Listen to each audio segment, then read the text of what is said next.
नमस्कार, सत्यहिंदी.com में आपका स्वागत है। एक नजर अब तक की सुर्खियों पर। बंगाल में उपचुनाव में 4-0 से क्लीन स्वीप करते हुए ममता बनर्जी की तृणमूल कांग्रेस ने मंगलवार को राज्य में दूसरी बार बीजेपी को पछाड़ते हुए बीजेपी से 2 सीटें भी छीन ली। इसके बाद तृणमूल के डेरेक ओब्रायन ने एनडीटीवी से बात करते हुए कहा कि इससे बड़ा संदेश ये है कि बंगाल से परे भाजपा हराई जाने वाली पार्टी है। उन्होंने ये भी कहा कि लेफ्ट और भाजपा दूसरे और तीसरे स्थान के लिए कड़ी मेहनत कर रहे हैं। डेरेक ने इसके साथ ही अमित शाह पर तंज कसते हुए कहा कि अब शाह जल्दी में बंगाल नहीं आने वाले हैं। डेरेक ओब्रायन ने दादर नगर हवेली में शिवसेना की जीत को लेकर कहा कि हम शिवसेना के लोकसभा सीट जीतने से उत्साहित हैं। इसके अलावा बीजेपी हिमाचल में भी अपनी सीटें नहीं बचा पाई है। हिमाचल प्रदेश में हुए उपचुनाव के नतीजों में कांग्रेस ने बीजेपी का सफाया कर दिया। कांग्रेस ने बीजेपी के हाथों से लोकसभा सीट मंडी भी छीन ली और तीनों विधानसभा सीटों पर भी कब्जा कर लिया।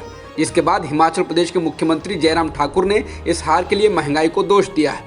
उन्होंने कहा कि वो इस हार को स्वीकार करते हैं, लेकिन पार्टी को जनता ने नहीं बल्कि महंगाई ने हराया है। जिसके बाद ये भी कहा जा रहा है कि जयराम ठाकुर अपनी हार का ठीकरा केंद्र सरकार पर फोड़ रहे हैं। एनसीबी अधिकारी समीर वानखेड़े पर नए खुलासे करने वाले और महाराष्ट्र के पूर्व मुख्यमंत्री देवेंद्र फडणवीस को भी निशाने पर लेने वाले एनसीपी नेता नवाब मलिक अब कुछ नया खुलासा करने वाले हैं। उन्होंने ट्वीट कर कहा है कि शुभ दीपावली, आप सभी को दिवाली मंगलमय हो। होटल द ललित में छुपे हुए हैं कई राज, मिलते हैं रविवार को।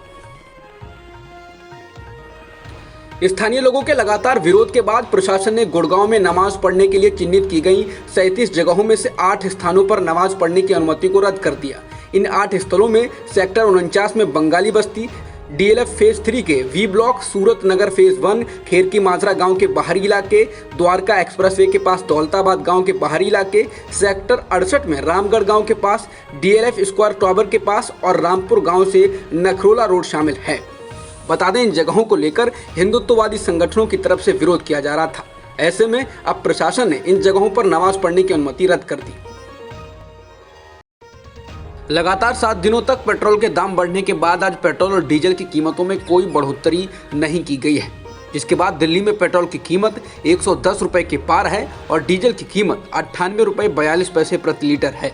वहीं मुंबई में पेट्रोल की कीमत 115 रुपए 85 पैसे प्रति लीटर है और डीजल की कीमत 106 रुपए 62 पैसे प्रति लीटर हो चुकी है। बता दें, पेट्रोल के दाम विमान के ईंधन से 33.22% अधिक हो गए हैं। पूर्व मुख्यमंत्री अमरिंदर सिंह के कांग्रेस से इस्तीफा देने के बाद पंजाब कांग्रेस में भी हलचल तेज हो गई है। कैप्टन के द्वारा नई पार्टी का ऐलान करते ही मुख्यमंत्री चरणजीत सिंह चन्नी ने विधायकों और मंत्रियों की आपात बैठक बुलाई। कुछ दिन पहले राहुल गांधी ने भी चन्नी और उप मुख्यमंत्री सुखजिंदर सिंह रंधावा को दिल्ली बुलाकर पंजाब में पार्टी के मसलों पर बात की थी। कांग्रेस हाईकमान की चिंता इस बात को लेकर है कि क्या अमरिंदर सिंह के साथ कांग्रेस के कुछ विधायक मंत्री जा सकते हैं। राज्य में 4 महीने के भीतर विधानसभा के चुनाव होने हैं और बीते 1 साल से राज्य इकाई में घमासान चल रहा है। पाकिस्तान के राष्ट्रीय सुरक्षा सलाहकार मोईन यूसुफ ने अफगानिस्तान को लेकर भारत द्वारा बुलाई गई बैठक में जाने से इनकार कर दिया है।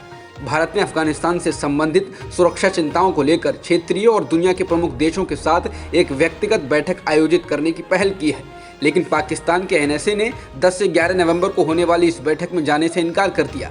उन्होंने इस्लामाबाद में एक संवाददाता सम्मेलन में भारत पर हमलावर होते हुए कहा कि मैं भारत की इस बैठक में नहीं जाऊंगा। एक बिगाड़ने वाला शांति दूत नहीं हो सकता है।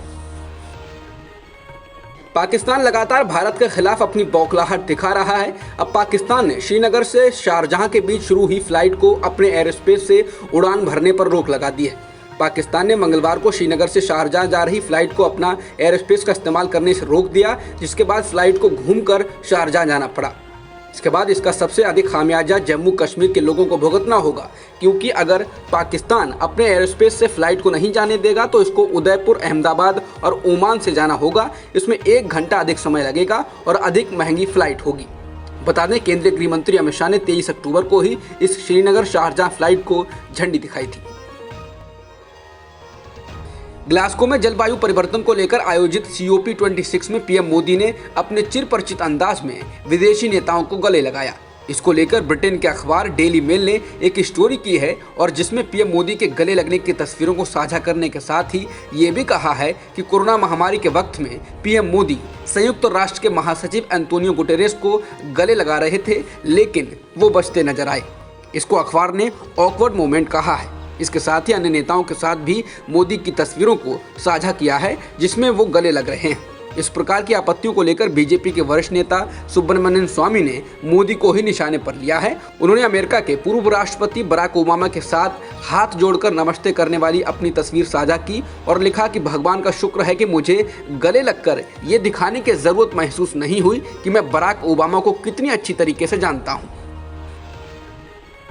तालिबान सरकार ने अब अफगानिस्तान में विदेशी करेंसी पर प्रतिबंध लगा दिया है, जिसके बाद पहले से ही बदहाल अर्थव्यवस्था और बदहाल हो सकती है। तालिबान के प्रवक्ता ज़बीहुल्लाह मुजाहिद ने ट्वीट कर कहा कि अब से घरेलू लेन देन में अगर कोई शख्स विदेशी करेंसी का इस्तेमाल करता है तो उसके खिलाफ कार्रवाई होगी।